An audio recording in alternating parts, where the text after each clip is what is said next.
So how does a professional wrestling company have a weak beginning, a terrible train wreck ending, with some good wrestling matches in between? Now that's just real twisted logic.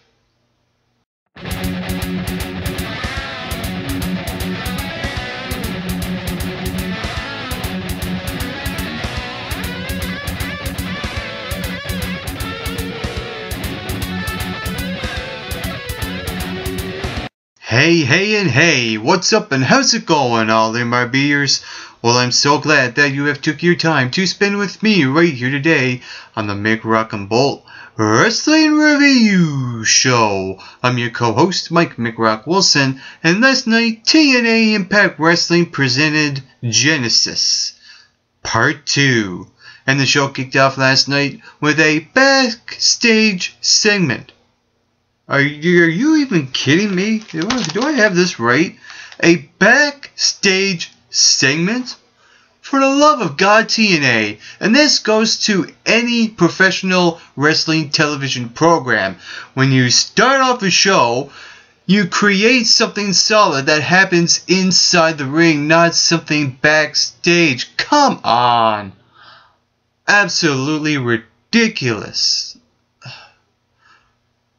Really, I have no words whatsoever. But anyway, moving on. What happened was that we saw Dixie Carter and Rockstar Spud and this high-power attorney lawyer talking, and Magnus comes in, and they're talking about this new investor stuff. And when Magnus came in, they were going on about how the new investor made some sort of deal with Sting. They're planting that seed of Sting being paid off by the new investor, in that the new investor, whoever it may be, allows Sting to pick his guy in his corner. And Magnus basically made his rebuttal by saying that Sting is taking the easy way out, so we're going to have this no DQ and a no count-out match, and everyone is all well and good for it, and we all know what's going to happen at the end of the show. We just know what's going to happen, of course. And throughout that entire thing, the lawyer kind of made the idea of who the investor is, because he mentioned about a hostile takeover, and we all know ECW is known for hostile takeovers, so it has to be someone from ECW, maybe a Tommy Dreamer or a Raven or a Rob Van Dam or whoever the case may be. And shortly after that, we saw Magnus come out with Rockstar Spud and EC3. And basically, this was Magnus talking about Sting taking the easy way out because the new investor gave him the opportunity to pick his guy in his corner for their championship match in the main event. Sting came out and rebutted that I'm doing what I'm doing for honor, dignity, and respect, and basically telling Magnus stuff that you sold out the moment you turned on the fans and the rest of the locker room. Hey, Sting, if you know something about honor, why did you go along with this investor allowing you to have someone in your corner? Wouldn't you want to be in a wrestling match one-on-one with the world title with no one in anyone's corner? If you want to be that honorable guy, don't go with the investor and allow someone to be in your corner. I mean, Sting is talking about honor. He should learn something about honor and doing stuff alone without having anyone to be in your corner. Absolutely ridiculous. And throughout the entire thing, you saw that that promo, and then it all escalated. This is when it went down 3-on-1, where Ethan Carter, Rockstar Spud, and Magnus take it out all on Sting, and out comes Samoa Joe, comes on the microphone, and Sting says, Samoa Joe will be the guy in my corner. It's a well-developed segment, but like I said, there are a lot of nitpicky issues with Sting and this whole honor storyline, and he's one to talk about honor. Come on. Moving on, we saw a backstage segment where Dixie and Rockstar Spud were talking, and Dixie says to make sure no one interferes on the behalf of Magnus or Sting or whoever, Dixie decides to book a match between Samoa Joe and Rockstar Spud, expecting Rockstar Spud to take out Samoa Joe all on his own. Really? That's what you're going to do with Rockstar Spud, knowing he's going to be squashed by Samoa Joe? Dixie Carter, what in the world are you thinking? Moving on, we get to the James Storm versus Gunner match. And I thought this match, to me, was really more interesting than anything. What happened was that throughout the beginning of the match, you saw both Gunner and James Storm try to end the match quickly. And I thought that was a logical thing because you want to end the match quickly to get that briefcase. And what I also like is that the match is not a ladder match. There was no ladder involved with the briefcase held in the center because it would look too much of a Money in the Bank WWE style type of match, as well as a match that I expected to be a pinfall or a submission victory, because you really don't want to bury Gunner or James Storm. You want to have this rivalry continue, and the way I see it, having the briefcase on the pole made sense because it's reminiscent of Gunner taking down the briefcase in the Feast or Fire match.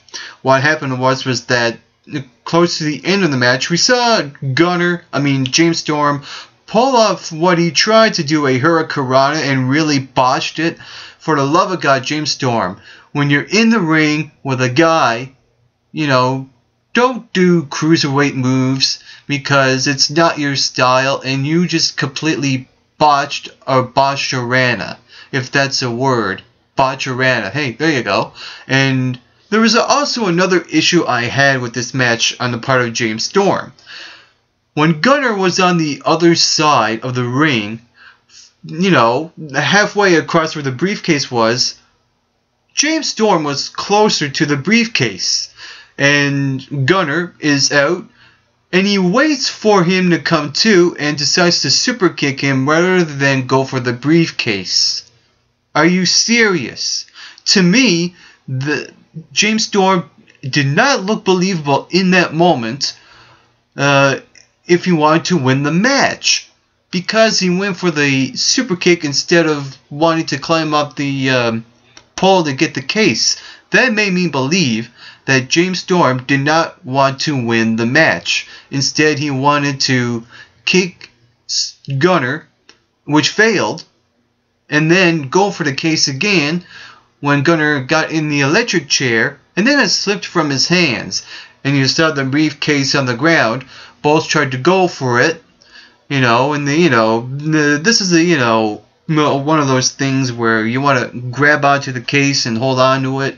And I like the call that the ref made when the case slipped from James Storm's hands, because the rule is that the briefcase needs to be held and not just grabbed and dropped. You need to hold on to it to win. And I thought that was really good officiating on the part of Earl Hebner. And overall, this match I felt was anticlimactic, and I can understand that because you want the rivalry to continue. No one has turned heel just yet, but the way they ended that match looks like that James Storm will be the one to turn heel.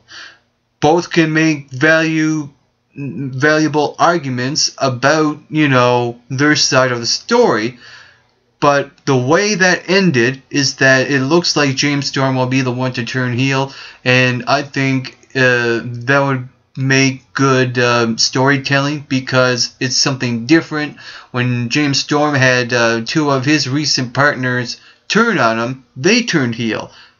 Now I think on this case, James Storm should be the one to turn heel and establish Gunner as that mid-Carter babyface gunning for the shot at the World Heavyweight Championship. Also on the show, we saw Austin Aries go one-on-one with Chris Sabin for the X Division Championship. And the stipulation is that Velvet Sky will have to be locked inside a cage right by at ringside. And you saw Velvet Sky come out with the package that Chris Sabin gave to her when they showed you the video. They showed Velvet mentioned the teddy bear, and then they showed the weapon that she took out from the package. And so Sabin expected, Velvet Sky to help her out. What happened was that when Velvet, when Chris Sabin grabbed the bag that she had, out popped the teddy bear instead of the weapon. Of course, that was predictable. I was hoping for Velvet Sky to turn heel, to have that, a little bit of a twist factor, but we got some sort of predictable finish, and it really diminished the entire match. Overall, I thought the match was 50-50 split on it. I liked the wrestling that was going on in this match, but the outcome, I think, is very, very questionable, and some nitpicky moments as well. There was a moment where Austin Aries used a teddy bear to go up top to drop kick on Chris Sabin. Why did he have to pick up the teddy bear to do that for? That made no sense. And on top of that, the whole thing with the X Division Championship being diminished week after week after week, changing, really devalues the championship. And the X Division is not what it used to be a few years ago on TNA, and TNA needs to do something quick with their X Division roster as well as their title. It's not prestigious anymore. It don't feel important. It just feels like a bouncing ball, bouncing back and forth, week after week, and it really makes me sick to my stomach. Moving on, we saw what I call one of the best promos I've seen in a while. The American Wolves talking about the new investor and about the Wolves and the Hounds and taking over, working with the new investor. That promo was simply badass. It kind of reminded me of another tag team that uses the whole Hounds gimmick. Wonder who that could be. Yeah, but anyway, that promo was just badass. If you didn't see it yet, go watch it just to see how great that promo was. After that, we saw the steel cage match between Kurt Angle and Bobby Roode. Now, let's just take away the fact that TNA has really diminished the steel cage stipulation building up to this match. Let's take away how this rivalry feels too long and should end here.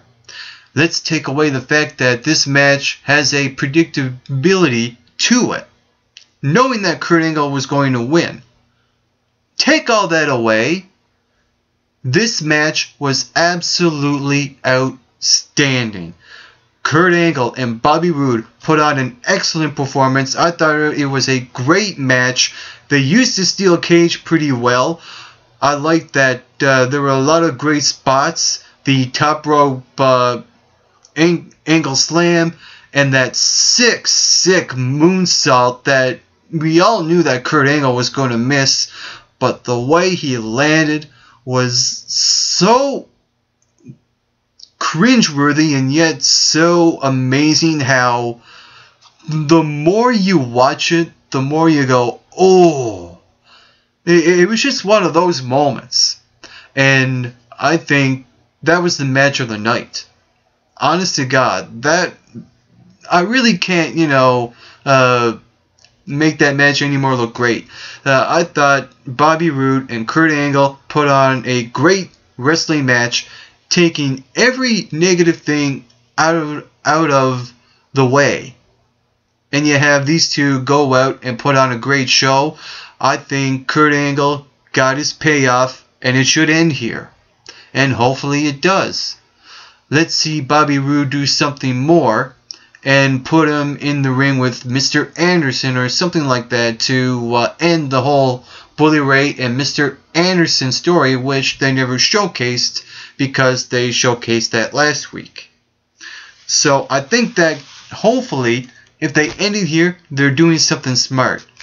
And like I said, overall, I can, say this even more. That was a great, well done, the well performance match by both guys, and I also like how they took their time with it and didn't rush the match. It was a good, slow build up, and like I said, it was a great flow. Good flow to the match, great wrestling, great everything, taking away every negative aspect out of the picture. Moving on, we saw a little funny backstage segment. I was laughing my head off at it. The more I think about it, the more funnier it becomes.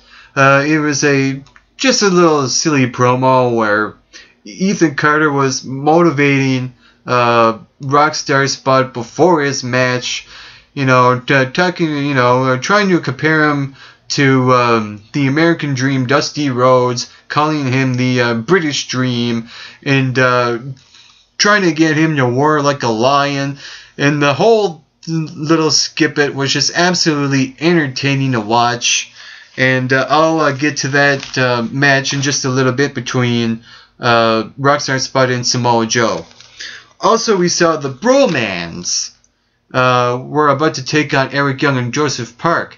Bromans cut a promo about hashtags and and the whole thing was so ridiculous yet so bad, and it was one of those situations where it was so good it was so bad, or it was so bad it was so bad yet so good. That's what I thought throughout the entire thing, and I really like Taz where he ended off after they cut their promo. Taz ended off with the hashtag worst promo ever.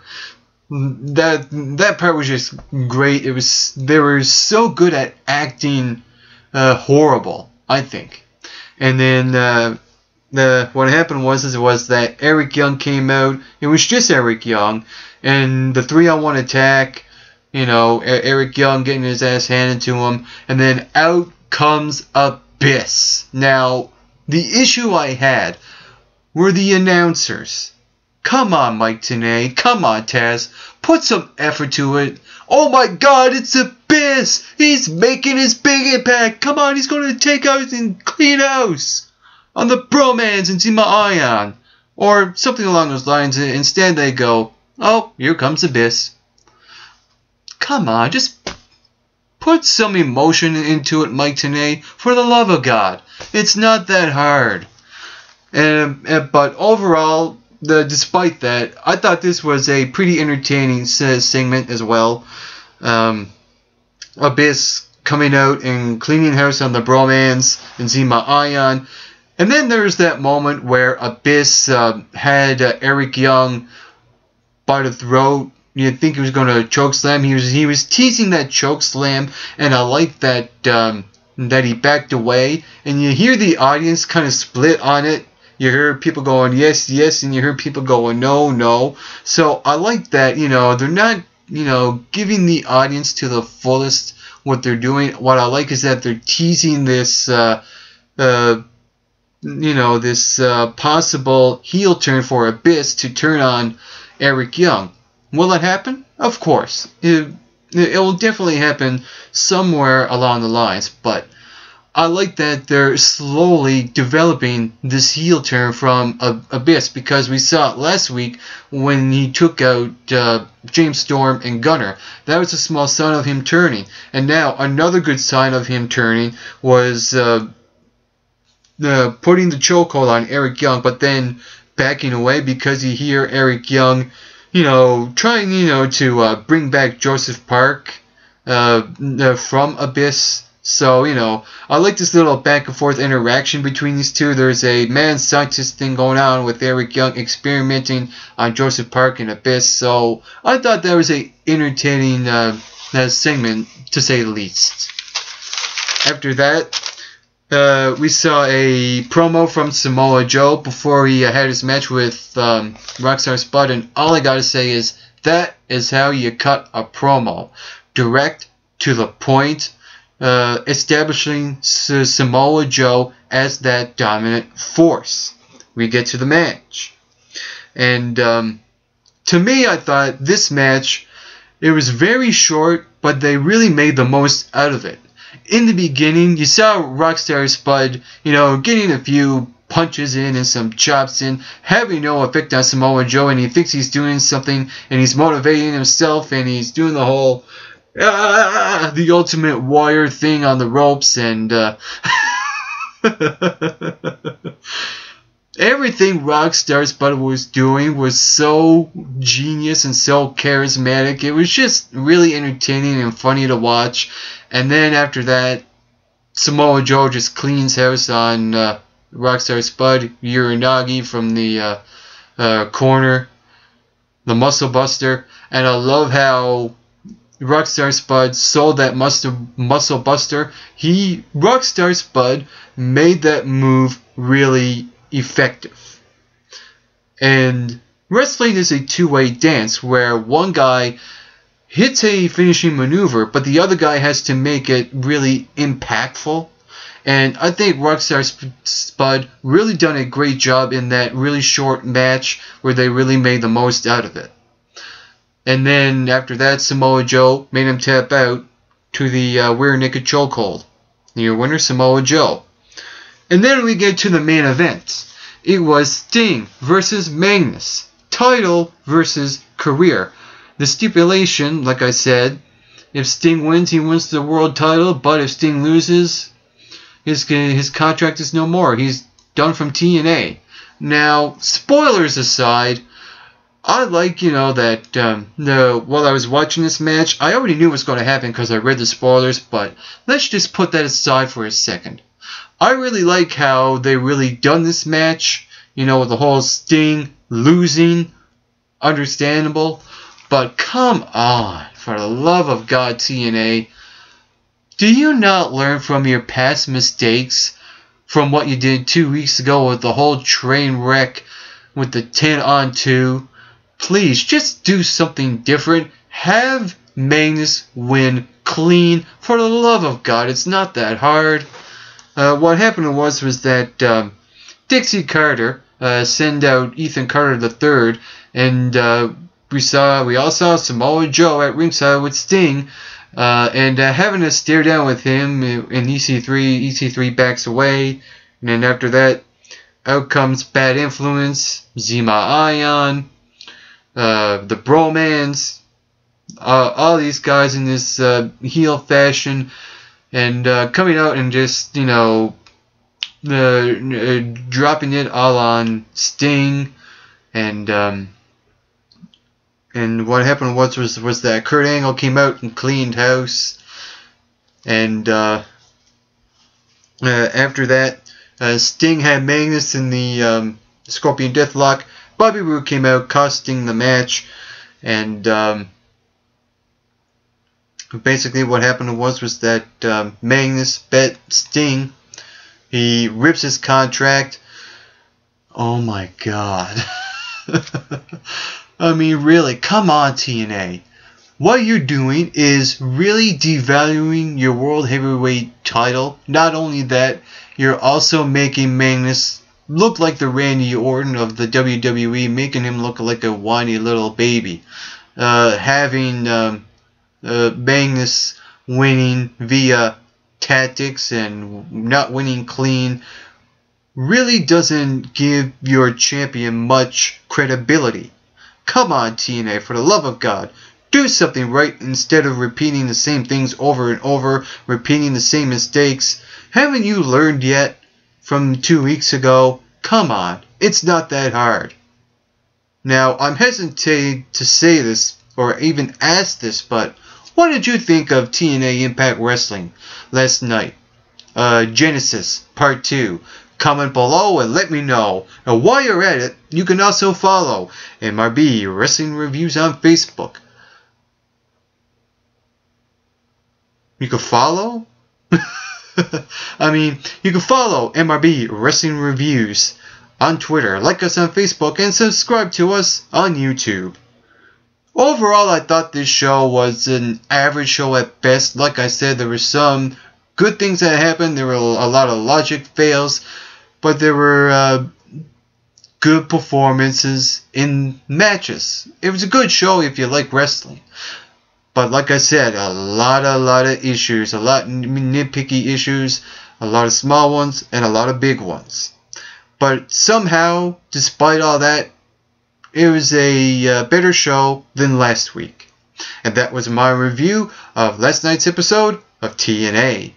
And to all you viewers watching, get plenty of rest and always do your best.